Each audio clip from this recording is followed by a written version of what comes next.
tudo bem? Como estão? Espero que vocês e suas famílias estejam bem nesse momento de pandemia e que nós esperamos recuperar logo logo a nossa volta ao nosso querido Kardec. Por enquanto, vamos fazendo as disciplinas, né, os capítulos do Livro dos Médiuns, agora online. Vamos ver se vai dar certo, né? Eu acredito que sim. Então vamos lá. Hoje nós vamos falar sobre a segunda parte do livro, as manifestações espíritas, o capítulo 1. Mas nós vamos falar também um pouquinho das manifestações físicas e mesas girantes e manifestações inteligentes. Vamos. Bom, nós já discutimos sobre isso, que os espíritos podem se manifestar, né? Em diversas épocas, povos, através dos livros sagrados, eles sempre se manifestaram. Porque a mediunidade, como a gente já falou, ela é uma maneira do ser humano, é como a inteligência, ela se desenvolve com o ser humano. Basta a gente ser gente para ter mediunidade, isso daí faz parte da vivência nossa, né? A não aceitação de que existe mediunidade, na verdade, é o desconhecimento de como ela pode se manifestar. Então, vamos voltar um pouquinho para o tempo do Kardec. O que o Kardec observou? Ele observou o seguinte, que para a manifestação do fenômeno, ele percebeu que muitas pessoas poderiam ser dotadas de mediunidade. Então, vamos lá. Então, ele percebeu o seguinte, às vezes, tendo 20 pessoas em volta de uma mesa, né, naquela época era a mesa girante, às vezes, uma pessoa era mais potente, tinha mais potência mediúnica do que 20, tá? Porque dependia da aptidão da pessoa, né? E depois ele chamou de capacidade mediúnica e depois de médiums, né? Agora, ele percebeu também que a maior parte dessas pessoas, elas precisavam ter uma concentração muito grande, um recolhimento muito grande e um silêncio absoluto. Que isso daí, aqui não está aparecendo, mas ele liberava melhor o corpo perispiritual. E com isso dava-se mais efetivamente os fenômenos mediúnicos. Então, quando eu me concentro, meu perispírito se expande e eu tenho mais facilidade de absorver as influências do mundo espiritual. Então, a primeira coisa que a gente tem que levar em consideração na nossa vida, né? À medida que eu expando o meu corpo perispiritual, eu posso entrar em sintonia com o mundo espiritual mais facilmente. Ora, se eu estou alegre, eu absorvo energias de alegria. Se eu estou triste, eu absorvo energias de tristeza. E assim sucessivamente para qualquer situação. Então ele percebeu que as manifestações físicas eram efeitos sensíveis, como ruídos, movimento, deslocamento de corpos sólidos, mesas girantes, né? E ela serviu, no primeiro momento, para chamar a atenção. E aí ele começou a perceber que, a partir disso, era o quê? Era o início da doutrina espírita. Então, a partir do momento que chamou a atenção, lembra a historinha do toque-toque, né? Era para chamar a atenção, na verdade. Mas o que os espíritos queriam era mostrar que existia jeito de se comunicar. Então Kardec percebeu o seguinte, que tinha as manifestações físicas que chamavam a atenção, né? Mas que tinha uma presença inteligente lá atrás. Então não era só o sim ou não, tinha uma resposta inteligente, né? E aí ele falou assim, não, vamos investigar, vamos ver o que é isso, porque pode ser várias coisas, pode ser eletricidade, pode ser magnetismo, que era o que estava em alta, né, naquela. Aí o Kardec começa a perceber o seguinte, ele começa a ver que em cima dos fenômenos tinha uma inteligência por detrás, né? E aí, como ele era um cientista, ele falou, bom, se tem uma inteligência por detrás, então todo efeito inteligente tem uma causa inteligente. Então, essa causa de movimentação, de respostas, daquilo que a gente está procurando, tem que ter uma coisa inteligência lá para trás. Não é só o médium que está isso, né? É um ato livre, voluntário, revelando uma intenção ou correspondendo a um pensamento. Então, do início, que eram pancadas que obedeciam à ordem, depois houve as conversas, era no começo sim ou não, depois as palavras, depois as frases. E aí ele começou a chamar essas manifestações de manifestações inteligentes. Tá? E como ele pensou assim, como ocorre isso, né? Então, de início, eram os médios que faziam isso. Ele achava barulho, que respondia, etc. Tá? Depois ele verificou que não eram respostas assim. Às vezes, as respostas eram contrárias à opinião do médium. Às vezes, era superior até ao seu conhecimento, né? Então, outras vezes, era o pensamento de alguém que fazia isso. Então, teve várias teorias na época. Então, falava assim, não, eu estou transmitindo o pensamento para o médium, e o médium está captando o meu pensamento e está despejando isso sobre a plateia ali, né? Só que eles foram avaliando cada caso e viram que não era isso, né? Então, eu tenho algumas historinhas na Revista Espírita, e que fala o seguinte, então, o filho que tinha desencarnado, ele queria provar para o pai dele que ele estava vivo, né, no mundo espiritual. Então, eu vou contar rapidamente as histórias. Então, ele falou assim para o pai, eu já não lembro muito bem as histórias, porque eu sou desse jeito, eu leio e esqueço, né, muito bem os detalhes, mas era mais ou menos assim. Ele falou 3 coisas que o pai conhecia. Então, por exemplo, o nome da mãe é isso, o nome da avó é aquilo, você trabalha com aquilo. Tá, o pai conhecia, 3 coisas. 3 coisas que só o pai conhecia e o filho não conhecia. Então, ele contou três coisas da vida, do dia a dia daquele pai, que o pai tinha feito e que o filho tinha assistido lá do mundo espiritual. Então, pai, você fez isso, você foi em tal lugar, você fez tal coisa, tá? E falou 3 coisas que o filho conhecia e que o pai tinha que ir lá comprovar. Por exemplo, na gaveta tal eu guardei tal coisa, no tal lugar eu conversei com uma pessoa e falei para ela tal coisa.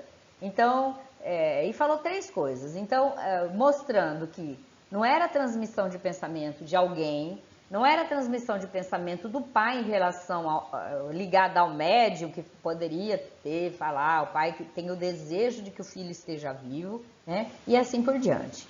Então, eram 3 coisas diferentes que ele deu de comunicação, e o pai depois teve que comprovar as últimas 3, tá?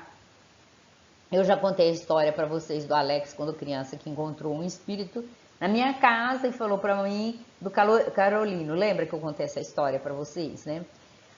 Uma vez também meu pai, no ano novo, ele teve um problema médico e foi para um hospital.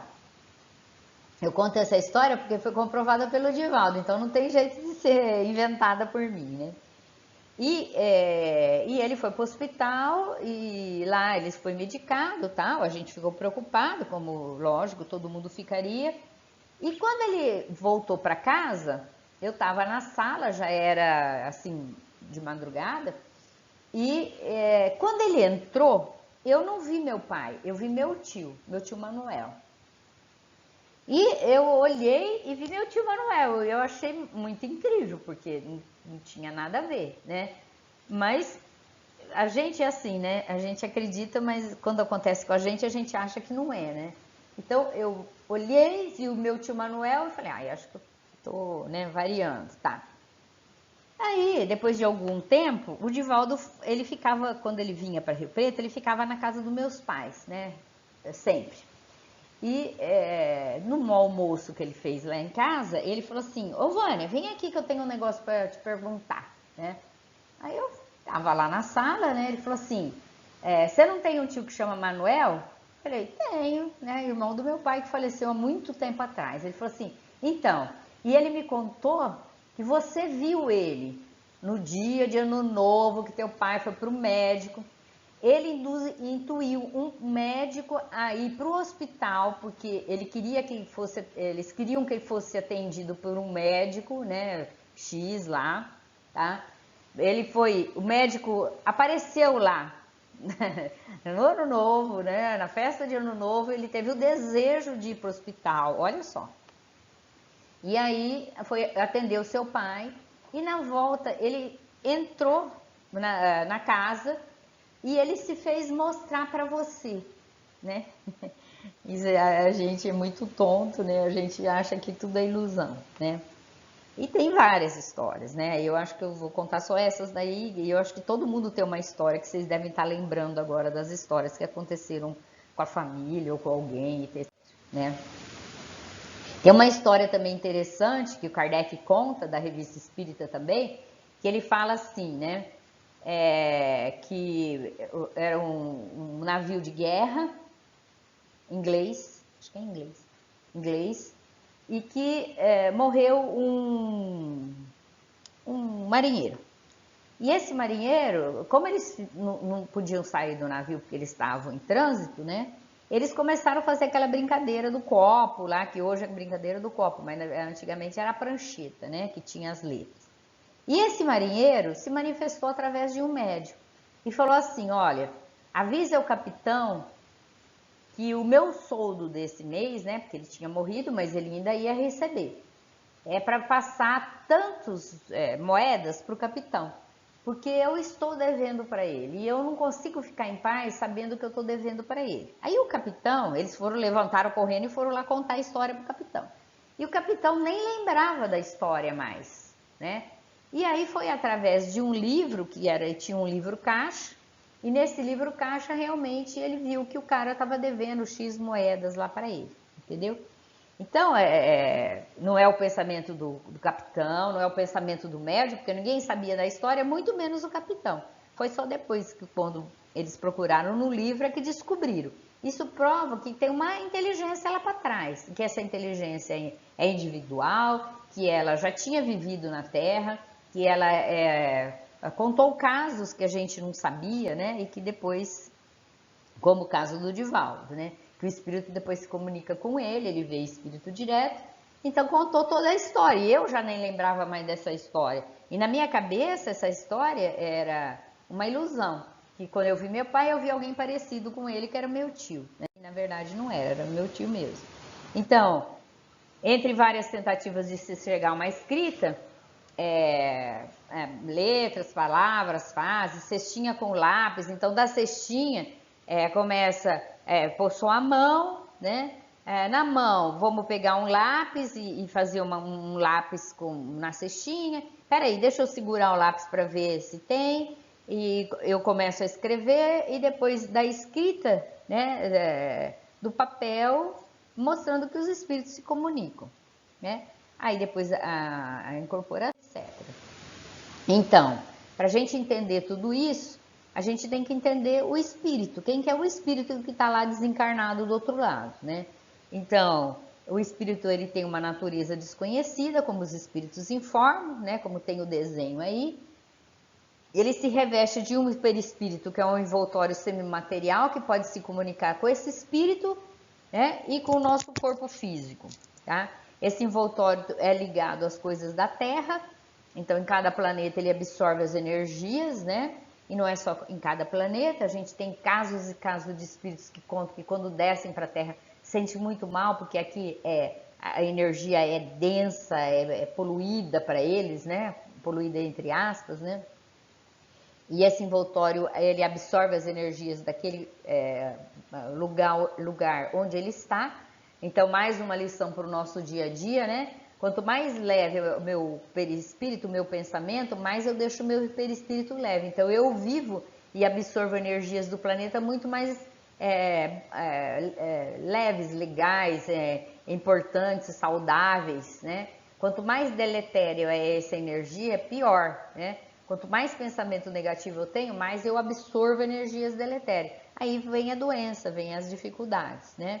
E tem um corpo material, que é o corpo que nós temos, né? Então, quando desencarna, quem é que fica?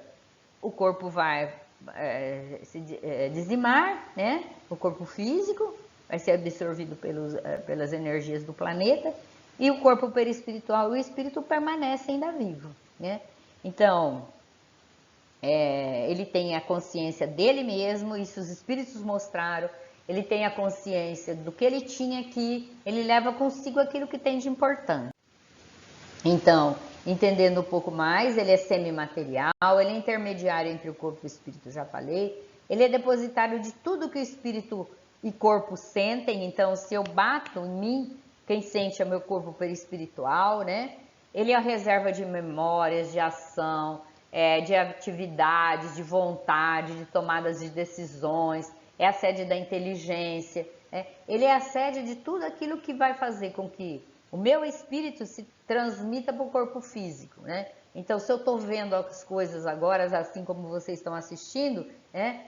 É o meu olho que fisicamente absorve através das células, que passa pelo meu cérebro físico passa para o meu corpo espiritual e meu espírito guarda como uma lembrança, né? É a chave de uma infinidade de conhecimentos para o homem. Ele tem a forma humana ou do jeito que ele quiser, né? Ele pode tomar uma forma do jeito que ele quiser quando ele está no mundo espiritual. Ele distende, contrai, expande. Pode ser tão sólido como o corpo, quase fluídico como um espírito. Depende da evolução dele. Tem espíritos que desencarnam e nem sabem que desencarnaram. Ele continua aqui na Terra com sede, com fome, com desejos, com vontade, caminhando no chão. E tem espírito que desencarna e já tem um corpo tão sutil que ele vai para outros lugares, né? Lembra a história da mãe do Chico? Bom, encerramos a nossa aula de hoje. Espero que vocês tenham gostado, né? As dúvidas a gente pode tirar no canal do WhatsApp, né? O que a gente pode fazer é, na terça-feira, no dia dessa aula, vocês entram no canal, assistem a aula, depois entram no canal do WhatsApp e coloquem as dúvidas e a gente vai estar lá para responder, tá? Legal, até a próxima, espero que vocês tenham gostado. Beijos!